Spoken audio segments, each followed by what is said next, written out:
Cierra los ojos por un momento. Sin teléfono, sin idioma, sin ayer ni mañana. Estás en África, hace 300.000 años, agachado junto a unas brasas que casi se han apagado. El viento cambia de dirección y el humo de una planta desconocida llega hasta ti. No lo buscas, simplemente lo inhalas. Y algo dentro de tu cerebro se enciende con una sola orden. Vuelve a hacerlo. Ese instante no fue el comienzo del tabaquismo ni de ningún vicio moderno. Fue el punto de partida de una de las relaciones más largas y complejas de la historia humana. Porque desde ese momento los seres humanos llevan buscando ese estado en cada civilización que han construido. La pregunta no es por qué fumar hace daño. Eso ya lo sabemos. La pregunta real es mucho más antigua. ¿Por qué los humanos empezaron a inhalar humo? Para responderla, hay que retroceder 1.000.000 de años. La cueva de Wonderwerk, en el norte de Sudáfrica, guarda algunas de las evidencias más antiguas del uso controlado del fuego. Los arqueólogos encontraron allí capas de ceniza y huesos quemados en el interior de un espacio refugiado. No era un incendio forestal, no era un accidente. Era un fuego mantenido deliberadamente, usado de forma cotidiana durante generaciones. Y quien lo mantenía no era Homo sapiens, era Homo erectus. Frente prominente, cerebro más pequeño, sin escritura, sin símbolos conocidos. Pero tenía fuego, y todas las noches se sentaba a su alrededor. Aquí viene algo que casi nunca se menciona fuera de los artículos académicos. El fuego no solo produce calor y luz.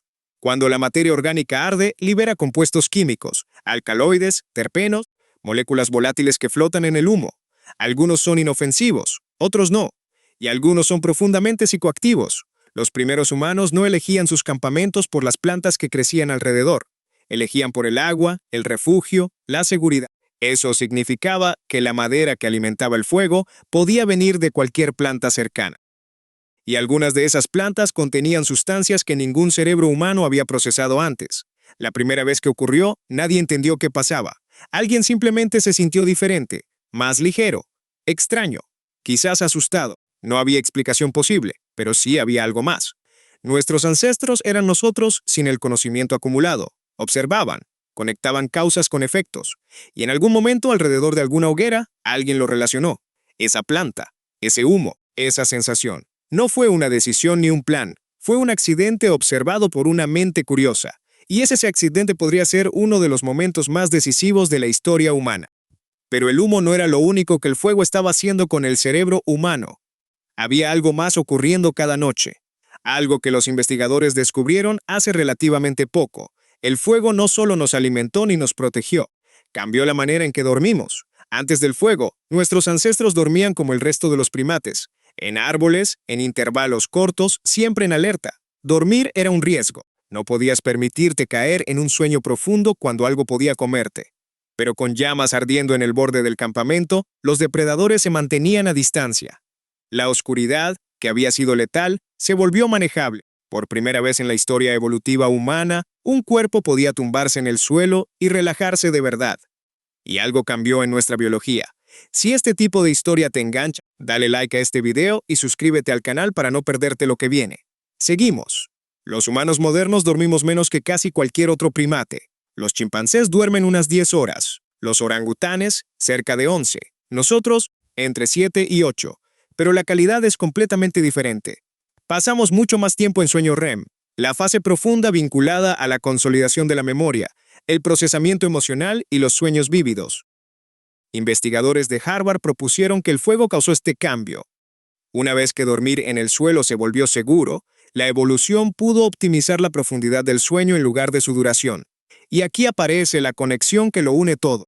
El sueño REM es, neurológicamente, un estado alterado de conciencia. Durante el REM, tu cerebro no se parece en nada a tu cerebro despierto. Ciertas regiones se apagan, otras se activan en patrones que no ocurren durante la conciencia normal. Pierdes la noción del tiempo. Experimentas cosas emocionalmente abrumadoras que se sienten completamente reales. Las personas que se sentaban alrededor de esas hogueras no solo inhalaban humo psicoactivo por accidente, también vivían cada noche los estados alterados más profundos que su sistema nervioso podía producir. Estados que el fuego había hecho posibles.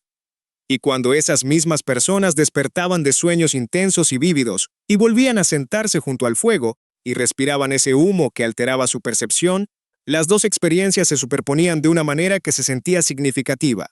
Distintas, pero relacionadas. Ambas ocurrían al borde de la luz del fuego. Ambas dejaban la sensación de que algo importante había sucedido, aunque no pudieras explicar qué. El fuego era el puente entre esos dos mundos. Pero ¿qué desencadenaba exactamente esas primeras experiencias al despertar? La respuesta ya está dentro de tu cerebro. Ha estado ahí toda tu vida. Tu cerebro contiene algo llamado sistema endocannabinoide. Regula el estado de ánimo, la memoria, el apetito, la respuesta al estrés. Es fundamental para cómo funciona tu organismo como ser vivo. Este sistema tiene receptores que responden a los cannabinoides, y aquí viene la parte que debería dejarte paralizado un momento. Esos receptores no evolucionaron por culpa del cannabis, evolucionaron para propósitos completamente internos. El cannabis simplemente produce compuestos que encajan en ellos de manera casi perfecta. Así que la primera vez que un humano inhaló humo de cannabis ardiendo, y el cannabis crece de forma silvestre en grandes partes de África, Asia y Europa, su cerebro no tuvo una reacción confusa. Tuvo una reacción familiar. Los receptores ya estaban ahí. Los compuestos simplemente los activaron de una manera muy notable. Lo suficientemente notable como para recordarlo. Lo suficientemente notable como para intentarlo de nuevo. Esto no es dramatismo histórico. Es una hipótesis legítima, respaldada por investigadores de múltiples disciplinas. Antes de continuar con la parte más sorprendente de esta historia, tómate un segundo para dar like y suscribirte al canal. Publicamos este tipo de contenido cada semana, y no querrás perderte los próximos videos. Ahora sí, ¿cuándo empezaron los humanos a hacerlo deliberadamente? Tenemos una respuesta bastante específica, y viene de un sitio funerario en las montañas del Pamir, siglo V a.C. Arqueólogos encontraron braseros de madera antiguos, cuencos sobre patas, diseñados para sostener piedras al rojo vivo. Los análisis químicos de los residuos revelaron plantas de cannabis con concentraciones de THC inusualmente altas. No era fibra de cáñamo para cuerdas, no era uso industrial. Alguien seleccionó deliberadamente cannabis por su potencia psicoactiva y lo colocó en un ritual funerario, con suficiente conocimiento de lo que estaban haciendo como para elegir la variedad más potente. La química moderna lo confirmó. Podemos analizar esos residuos. Sabemos qué había allí. Esta es la evidencia física directa más antigua de consumo intencional de humo que existe actualmente. Pero hay un problema con esa frase. La evidencia física requiere supervivencia física. La materia orgánica, las fibras vegetales, las pipas de madera, las bolsas de cuero se desintegran. Unos pocos siglos en tierra normal y han desaparecido. Lo que encontramos en esos yacimientos no es lo que existió, es lo que sobrevivió. Son cosas muy distintas. Cuando decimos que la evidencia más antigua tiene 2500 años, lo que realmente queremos decir es la más antigua que duró suficiente para que la encontráramos. La práctica en sí misma es casi con certeza mucho más antigua. ¿Cuánto más antigua? Intentemos con 12.000 años en Utah. El desierto del Gran Lago Salado, Utah, un hogar de 12.000 años de antigüedad. En su interior, semillas de una especie de tabaco silvestre nativa de América del Norte, no dispersas al azar, sino concentradas en un patrón que sugiere colocación deliberada. Sin pipas, sin cerámica, solo semillas en el fuego hace 12.000 años. Eso empuja el uso intencional del tabaco miles de años más atrás de lo que se estimaba antes. Y plantea una pregunta que no puedes desoír una vez que la has escuchado. Si hace 2 años la gente en América del Norte ya colocaba semillas de tabaco en el fuego, ¿qué estaban haciendo las personas de otros continentes con sus propias plantas psicoactivas locales al mismo tiempo? Porque hace 12.000 años los humanos ya estaban en todas partes. África subsahariana, el sudeste asiático, Europa, Australia. Plantas distintas, el mismo cerebro. Un historiador griego describió exactamente lo que ocurría, y nadie le creyó durante 2000 años. Heródoto escribió en el siglo V a.C. sobre los escitas, un pueblo nómada de las estepas euroasiáticas. Los describió construyendo pequeñas tiendas cerradas, calentando piedras hasta que brillaban, arrojando semillas de cáñamo sobre esas piedras y sentándose dentro a respirar el humo. Escribió que aullaban de placer. Durante siglos, los historiadores asumieron que estaba exagerando, que describía un baño de vapor, que añadía drama a una narración. Luego los arqueólogos excavaron túmulos funerarios escitas, encontraron braseros de bronce, encontraron piedras calentadas, encontraron residuos de cáñamo, exactamente lo que Heródoto había descrito. No se estaba dramatizando, si acaso se quedó corto. El hombre presenció cómo un grupo de escitas se colocaba intensamente en una tienda de humo de cáñamo y lo describió con tanta fidelidad como pudo. Y durante 2000 años, la gente decidió que debía haberse equivocado. Antes de seguir, recuerda darle like y suscribirte si aún no lo has hecho, para que el algoritmo sepa que este tipo de contenido vale la pena. La lección aquí no es sobre Heródoto, es sobre cuánto del mundo antiguo seguimos malinterpretando, y sobre cuántas veces lo que creemos saber con certeza resulta estar al revés. Ahora hablemos del tabaco y de por qué todo lo que crees saber sobre él está invertido. El tabaco es originario de América, lo que significa que hasta 1492 todo el viejo mundo nunca lo había conocido. Colón anotó en su diario, pocas semanas después de llegar, que los indígenas que encontró caminaban llevando pequeños palos encendidos, inhalando el humo y exhalándolo por la boca y la nariz. Su tripulación estaba desconcertada. Su tripulación también empezó a hacerlo en cuestión de semanas. Por supuesto que sí, pero el uso del tabaco en América no era nuevo en 1492. El análisis de residuos en pipas antiguas lo remonta al menos 500 años. Algunos investigadores, analizando los patrones de cultivo en la cuenca amazónica, lo sitúan en 10.000 años o más. Y aquí está lo que se pierde completamente en la historia popular. El tabaco en la América antigua no era recreativo, era sagrado. Abría la comunicación con el mundo espiritual. El humos te entendía como un portador vivo. Llevaba las oraciones hacia arriba y traía visiones de regreso. Soplar humo sobre alguien era un acto de bendición. Un chamán que fumaba no se estaba relajando. Estaba realizando el trabajo más serio imaginable. El tabaco se trataba con la reverencia que se da a algo considerado genuinamente poderoso y genuinamente peligroso. La idea de fumar mientras esperas el autobús es una invención europea, y muy reciente. Una que requirió maquinaria industrial específica para siquiera volverse posible. Antes de que fuera sagrado, el humo pudo haber sido algo aún más fundamental, una medicina. El papiro de Ebers, del antiguo Egipto, aproximadamente 1550 a.C., es uno de los documentos jamás encontrados. Describe la inhalación deliberada de humo de hierbas específicas calentadas como tratamiento para dolencias de garganta y problemas respiratorios. Los antiguos egipcios trataban problemas respiratorios prescribiendo humo inhalado. Desde nuestra perspectiva, suena absurdo. Desde la de ellos, era lógico. Si una planta tiene propiedades terapéuticas y los pulmones son el punto de entrada, el humo es entrega directa. Los pulmones absorben compuestos con eficiencia. Esencialmente, estás construyendo un inhalador. Todavía lo hacemos. Los inhaladores para el asma funcionan según el mismo principio. Los gases anestésicos funcionan según el mismo principio. El método de entrega sobrevivió. La parte de la combustión, en su mayoría, no. La medicina ayurvédica india, con más de 3.000 años de antigüedad, describe una práctica formal llamada dhumapana, literalmente beber humo. Plantas específicas, condiciones específicas, protocolos de preparación específicos. No improvisado. Un sistema médico formalizado y refinado durante siglos. En la antigua Grecia, China, Mesopotamia e India, en cada civilización temprana documentada, hay evidencia de inhalación terapéutica deliberada de humo. No como adicción, no como hábito, sino como medicina.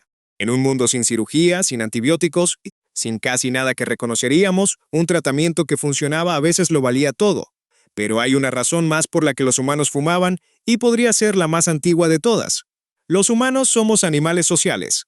Evolucionamos en grupos. La cohesión del grupo, la capacidad de confiar unos en otros, de coordinarse, de moverse como una unidad, no era una preferencia, era supervivencia. La neurociencia moderna ha descubierto algo sorprendente.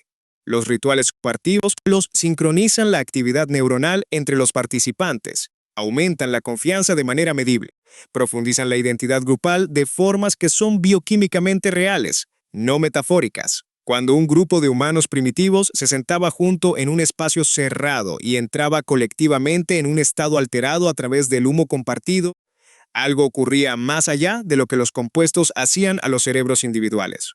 El grupo se estaba uniendo de una manera extremadamente difícil de replicar por cualquier otro medio disponible.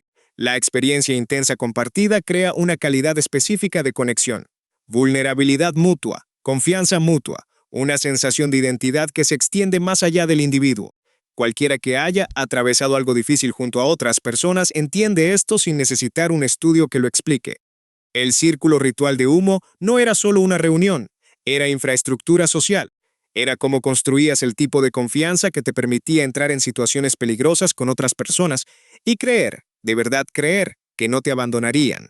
Esa función es probablemente más antigua que cualquiera de las otras, más antigua que la medicina, más antigua que el uso espiritual, porque la cohesión grupal precede ambas como requisito de supervivencia. Y entonces Europa se apoderó del tabaco y eliminó todo ese contexto. En pocas décadas después de 1492, el tabaco se había extendido por todo el viejo mundo.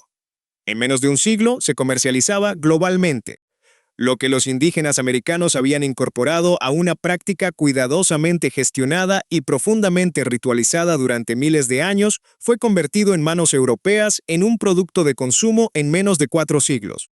A principios del siglo XX, los cigarrillos fabricados industrialmente hicieron el consumo de tabaco más barato, más conveniente y más adictivo que cualquier cosa anterior. Se añadieron compuestos específicos para acelerar la absorción de nicotina y acelerar su eliminación del cuerpo. No descubrieron accidentalmente el ciclo de la adicción. Lo ingeniaron. La misma planta, el mismo acto básico, una relación completamente diferente con él. Un chamán seleccionando cannabis por su potencia y colocándolo sobre piedras calientes en un ritual funerario, conectando a los vivos con los muertos a través del humo compartido. Esa persona no tenía casi nada en común con un ejecutivo tabacalero en 1960, aprobando campañas dirigidas a niños. Ambos implicaban humo. Casi nada más era igual. Entonces, ¿cuándo empezaron realmente los humanos a fumar? La respuesta honesta es que todavía lo estamos averiguando. La evidencia física nos lleva con confianza 12.000 años atrás. La exposición al humo psicoactivo de fuegos naturales se remonta mucho más atrás, posiblemente al primer uso sostenido del fuego controlado. 1.000.000 de años atrás. Lo que sabemos con certeza es que cuando cualquier civilización humana desarrolló la escritura, fumar ya era antiguo, ya estaba ritualizado, ya estaba integrado en la medicina, la espiritualidad y la cohesión social. De maneras que implicaban siglos de práctica antes de que alguien pensara en escribir algo al respecto. Este comportamiento precede a la agricultura, precede a la cerámica, precede a cada civilización que hayas estudiado jamás. Y el impulso que hay debajo de todo esto, el impulso de buscar estados alterados, de cruzar el umbral entre la experiencia ordinaria y algo que se siente más grande, ese parece ser una característica fundamental de la cognición humana, no un error. Ron Siegel, psicofarmacólogo de la UCLA, propuso que la búsqueda de conciencia alterada funciona esencialmente como un cuarto impulso biológico, junto al hambre, la sed y el sexo. Y no somos solo los humanos. Los elefantes buscan fruta fermentada. Los renos en Siberia comen hongos alucinógenos. Y luego beben la orina de otros renos que los comieron primero, porque los compuestos activos sobreviven intactos. Renos haciendo reciclaje de drogas en Siberia. Si este impulso es tan antiguo, tan extendido, tan consistente entre las especies, no tiene mucho sentido tratarlo como una aberración. Nuestros ancestros no lo hacían. Construyeron sistemas a su alrededor, rituales, restricciones, significados. Tomaron algo poderoso y le dieron un contexto que lo hacía manejable. Luego nosotros quitamos el contexto. La próxima vez que estés cerca de una hoguera y captes ese olor, algo se mueve, algo antiguo.